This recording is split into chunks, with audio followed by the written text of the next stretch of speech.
आपण प्रार्थना करूया. हे परमेश्वर दयाळू बाबा, सुंदर दिवसाबद्दल तुझे आभार मानतो. महान परमेश्वर, आशीर्वादित परमेश्वर, तुमच्या वचनात चालणाऱ्या प्रत्येकांना सहाय्य कर. ही प्रार्थना मी आमच्या प्रभू येशूच्या नावाने करतो. आमेन. हालेलुया, हालेलुया, हालेलुया, हालेलुया. मत्तेमध्ये जेव्हा आपण येशू ख्रिस्त एक वचन शिकवत होता आणि ते वचन आहे ते आपल्या प्रत्येकांना आत्मपोषण करणार, ते म्हणजे पश्चाताप.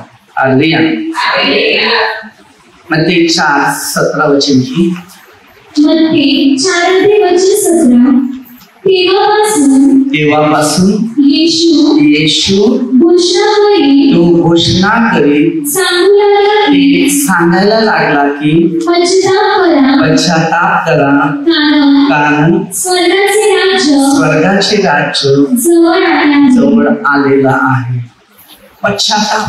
कोणता मनुष्य स्वतःहून पश्चाताप करतो की मी चूक केली, मी पाप केले, तेव्हा त्याला प्रभू येशू आशीर्वाद करतो.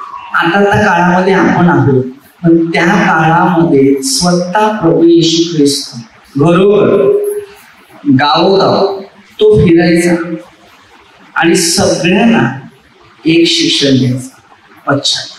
पश्चातापाने काय फायदे होतात हे तुम्हाला माहित नाही. पश्चातापाने या पृथ्वीपासून ते स्वर्गापर्यंत एक कनेक्शन जोडतं. पृथ्वी पाप होतात, स्वर्गात पाप नाही. एक बाळ जेव्हा जन्माला येते तेव्हा ते पाप नाही करत, ते पूर्ण पवित्र येते. सूत्रसेन 127:3 वचन, संतती परमेश्वरने दिलेले धन. आता ही जी धन असते, या धनाचा वापर आम्ही कसा करतो? हालेलुया. आता पृथ्वीमध्ये हे धन पाठवलं जातं, एक मुलगा किंवा एक मुलगी. आता ह्या धनातून लोक बोलतात पहिली बेटी सोन्याची, मग सोन्याची पेटी कशाला म्हटलं तिला? कारण ती सोनं घेऊन जाते अंगावर लग्न झाल्यावर. हालेलुया. आता काय बरोबर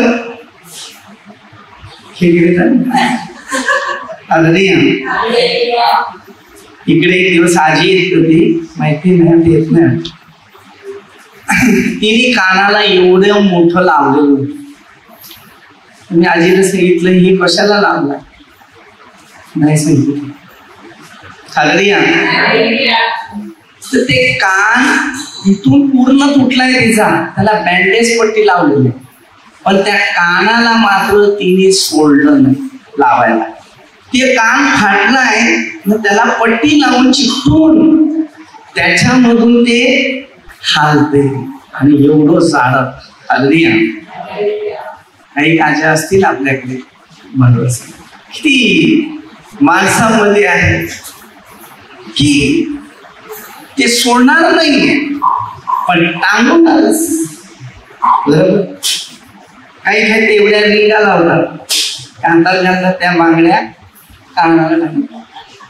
न कोणी रात्री दोरी बांधून ठेवली तर काय करणार मला सांगतो. हालेलुया.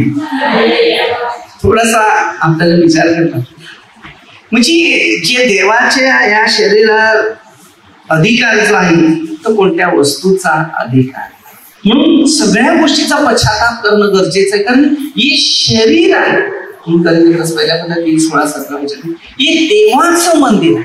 ज्या गरीब लोक जे असतात ना, त्यांच्या कानाला काय नाही, हातामध्ये पण काय नाही, बरोबर. त्यांची खायची मारामारी असते, विचार करणारे. पण आपल्याकडे जर पैसा असला तर अनेक मोह मारतात, बरोबर. मग काय हाताला अंगूठी होता तसा तुमच्या सारखा. आता माझ्या हातातल्या सोन्याच्या अंगुठ्या कुठे ठेवल्यात मला माहिती नाही, फक्त एक चेन ठेवले. कधी माझ्याकडे पैसे नसले तर कामाला असं ते पण नाही.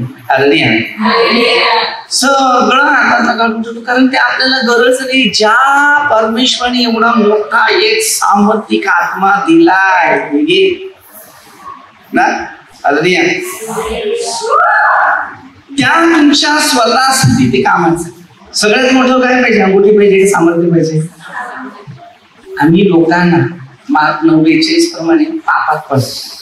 कारण मी दागिने घातले, लोकांना दाखवलं, ते लोक पण तेच करतील. त्याच्याद्वारे कदाचित चोरी करतील, लबाडीव करतील, घरात भांडण करतील.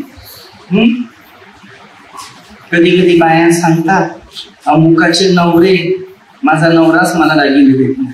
अरे दागिनाने मनुष्य पवित्र बनतो का?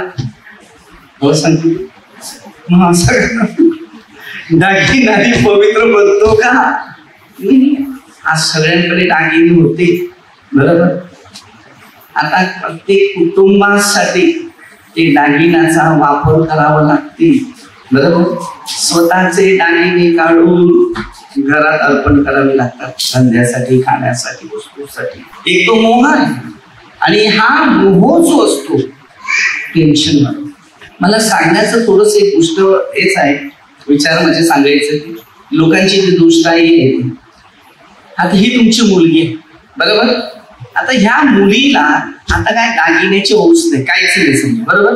पण लग्न झाल्यावर हे दागिने का लागतात मला काय माहिती नाही त्याच्याविषयी, तर थोडासा अंदाज आहे मला.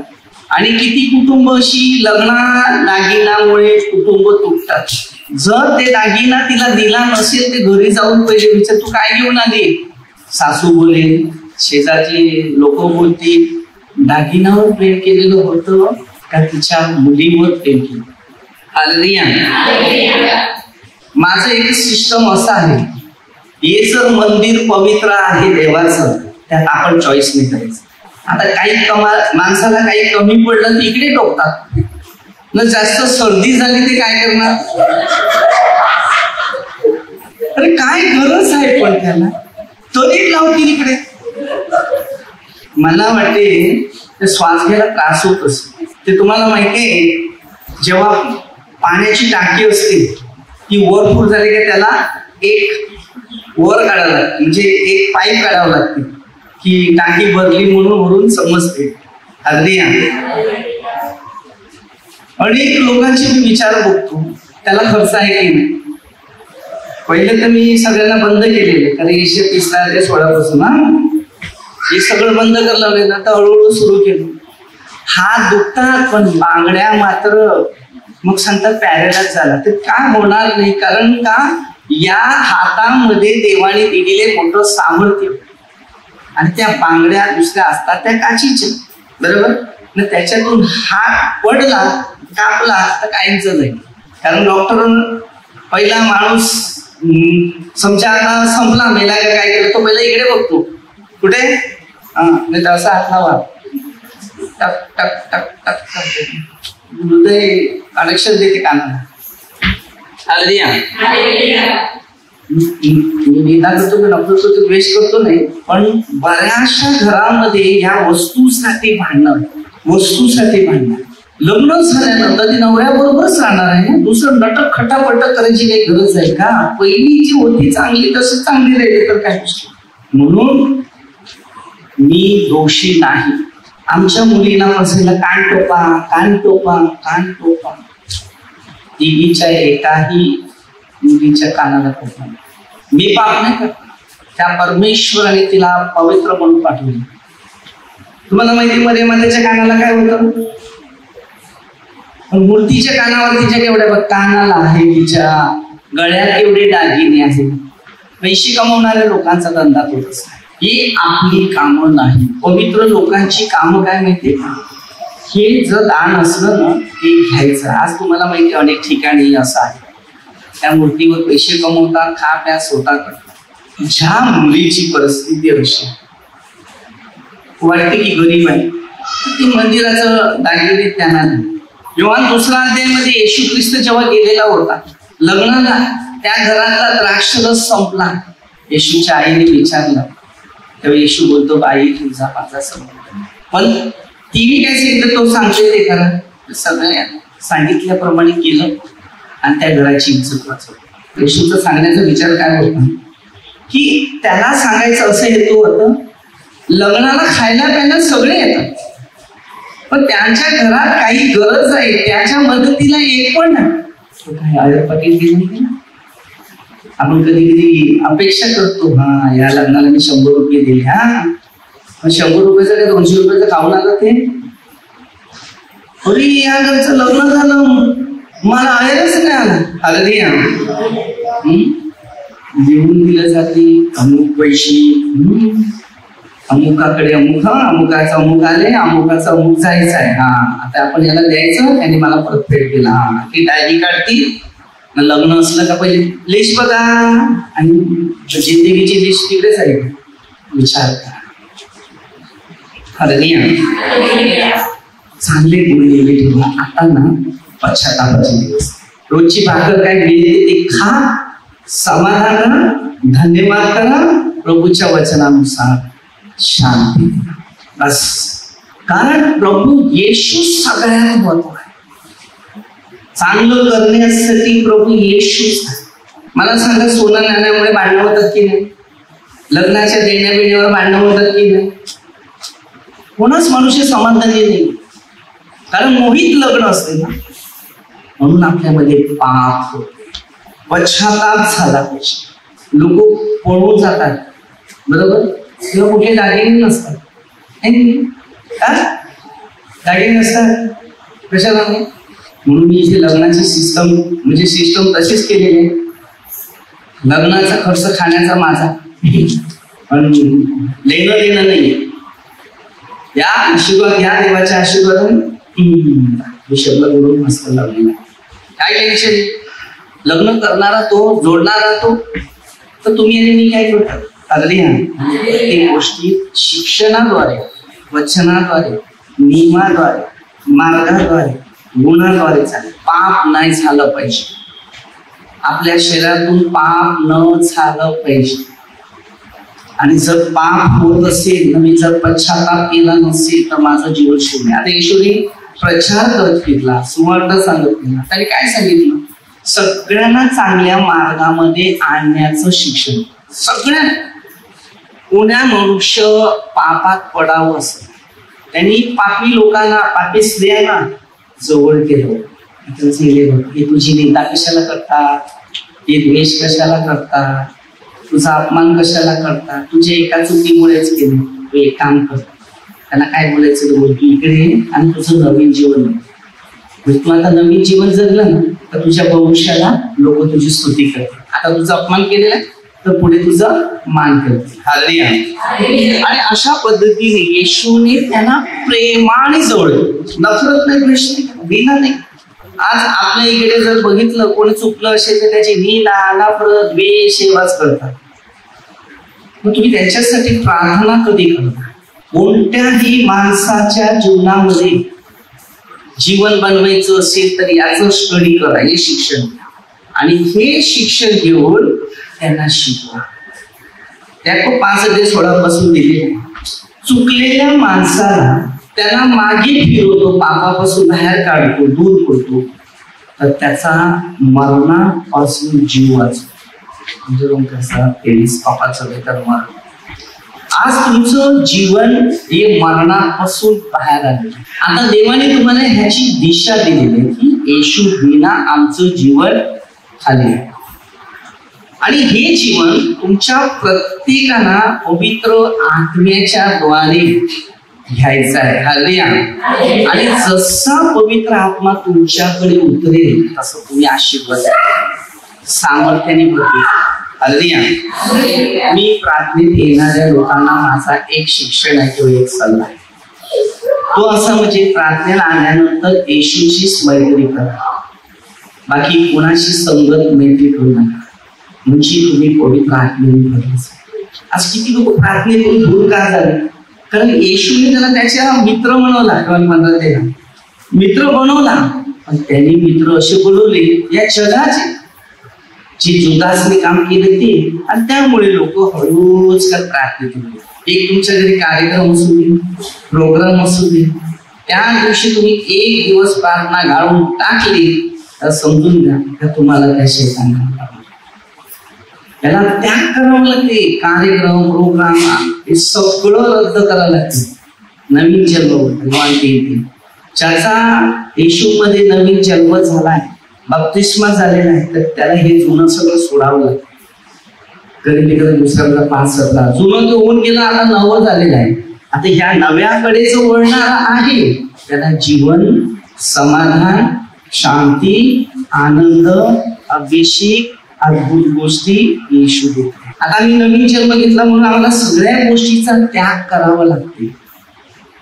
आम्हाला वाटते आम्ही असं खावं, काय करावं, ते करावं. नाही, ती इच्छा देवाची तीच करा. कारण त्यावेळेला स्वतः प्रभू येशू आपल्या स्वतःच्या शरीरावर कब्जा करून बसतो. जसा शैतान पापावर पाप आपल्याला करायला जसा कब्जा आपल्याला ठेवतो, आपण त्याच्या इच्छेने पाप करायला होतो. लोक 7:15-17 मी काय करतो मला कळत नाही, माझ्यामध्ये असणार पाप. कोणाने पण तेच जबाबदारी दिली. आपण जेव्हा पाप करतो ना तेव्हा तो शैतान आपल्याच शिकतो. आपण जर पुण्याही करतो तेव्हा परमेश्वर आपल्यामध्ये काय हे शिकायचं.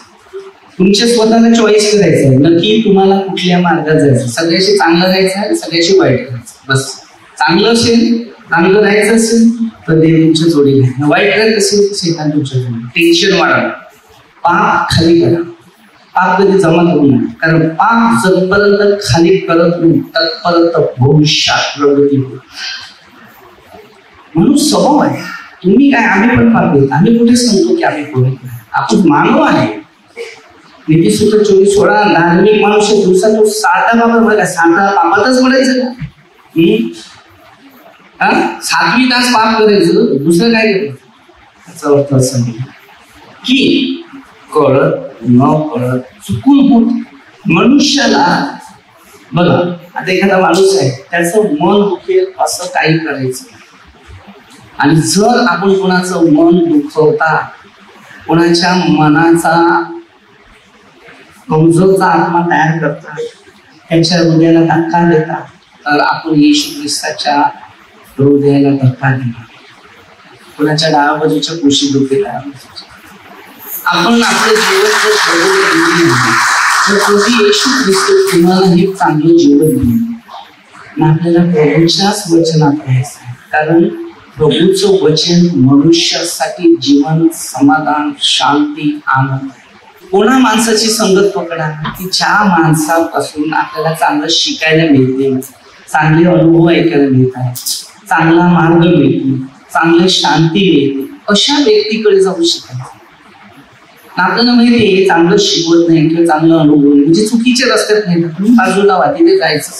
येशू ख्रिस्त लोकांना त्याच्या स्वतःचा अनुभव शिकवत होता की मी जसा सहनशील आहे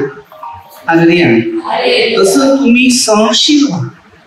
आणि त्या सहनशील मधून तुम्ही पवित्र आत्म्याच्या दानाने, सामर्थ्याने मजबूत राहा.